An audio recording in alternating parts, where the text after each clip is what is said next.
faly miarabantsika amin'ny anaran'i Jesosy Kristy Tompo a. Androantsika dia resaka mahakasika manokana ny atao hoe mpitarika mijangajanga. Anisan'ny zava-dehibe izy io tsy azo midina tsy hita indrindra kristianina manara-dian'Andriamanitra ianao a dia tokony tsy maintsy hijery foana ianao ny mpitarika anao satria miakina amin'ny fiainam-panahy amin'ny mpitarika ny olona ho taritina, ny olona ho taomina hanompo an'Andriamanitra. Ka raha ny mpitarika ny tsy mipetraka ao anatin'ny fahamasinam-pitondran-tena na mipetraka ao anatiny hoe fahamarinana araka ny sitrapon'Andriamanitra dia mazava ho azy zany a fa ho very hatramin'ny olona taritina satria ny antony a raha vao mpitarika no mijangajanga, mpitarika ny tsy masina dia tsisy fanantenana ho azon'ny olona taritina mihitsy. Mpitarika fivavahana ny resahako eto. Indraindray ny olona mieritreritra manao hoe vie privé amin'ny mpitarika zany ka tsisy hidiran'ny taritina na mpino. Tsy marina zany. Fa ny fiainam-panahy mpino dia miakina ny fitondran-tena mpitarika. Zany hoe ozy Paoly hoe jereo ny mpitondra anareo izy hevery zay ny hafaran'ny fiainany dia manara azy.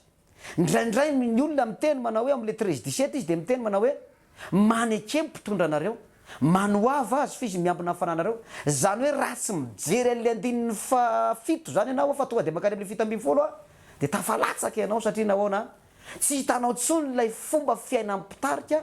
Nefa ilay mpitarika efa ny sobady dia nakandray, nefa ny lalàn'ny baiboly dia hatrany am-boalohany vehivavy ray natao an'ny lehilahy ray a maty vao mahazo misaraka.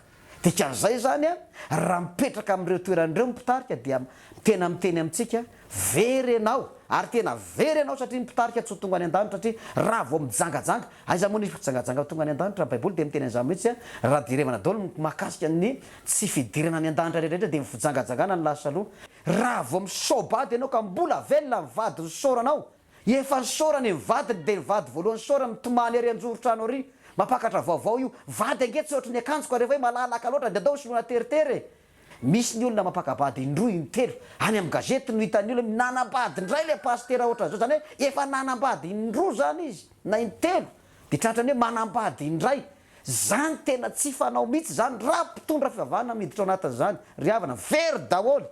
Tandray mitsara raha vao manomboka hivavaka zany tsika jereo aloha le mpitondra ozy Paoly amin'ny 13 Hebreo. Raha vao tsy mijery mpitondra ianao tafalatsaka ianao indrindrandrindra amin'izao vanim-potoana izao efa miazakazaka makany anatina fahagagana sy famantarana ny olona dia tsy hitan'ny olona intsony zany fitondran-tena mitarika izany efa migadona eo anoloana eo amin'ny varavaran'ny fiaina tsy hita ianao vao mieritreritra hoe sao dia mba tsy tia le lalana, vao mieritreritra hoe sao dia mba tsy zany tokony akaty, vao mieritreritra ianao hoe inona ny ataoko ao ambadiky ny fahafatesana tompoko tsy misy fibebahana intsony fa rehefa maty indray mandeha ianao dia miandry ianao le toko fasivy andiny fito amby roapolo manao hoe tahaka nany andrenany olona foaty indray mandeha izy a rehefa afaka zany dia misy ny fitsarana. Ozy Paoly amin'ny andininy hafa aza ataonareo fa misy ho afaka ny andositra ny fitsaran'Andriamanitra nareo izy dia kan'izany mananatra antsika manomboka androa jereo tsara le mpitondra aloha, jereo le mpitondra aloha, jereo aloha le mpitondra fa maty io maty ianao, velo io velo ianao, voavonjy io voavonjy ianao. Fa raha io tsy voavonjy aza manantena no voavonjy ianao nefa ianao ao amin'ny taritiny ao anatin'izay afatra mahitsy zao afatra mivatana zao zay moa le loha hevitra entinay dia tory fahazafena zay tsy manafina fa tonga dia mahitsy a toriana isambaranay amin'ny olona ny marina atria ny marina ihany koa ianao afaka ny olona tsy ho voafatotra atria zay maharisy ny olona ozy ny andininy hafa ny maninona mamatotry ny olona ka hita amin'izao tontolo izao tsika miaina ao anatin'izany dikan'izany mivavaka ianao mieritreritra famonjeny ianao a nefa tsy ahita famonjeny ianao ary ny olana tonga tapoka ary le fahafatesana. Rehefa tonga tapoka le fahafatesana atsona mpitarika ianao atsona voalohany miakatra eo ambony mizana voalohany mpitarika dia isy fanontaniana mipetraka ao anatin'izany tsisy hidira mitaritana izany fa rehefa very mpitarika diso ny fampianarana netiny a very mpitarika very ny taritina. Zay zavatra tiako apetraka eto a ho amin'ny manaraka indray tompoko makasitraka.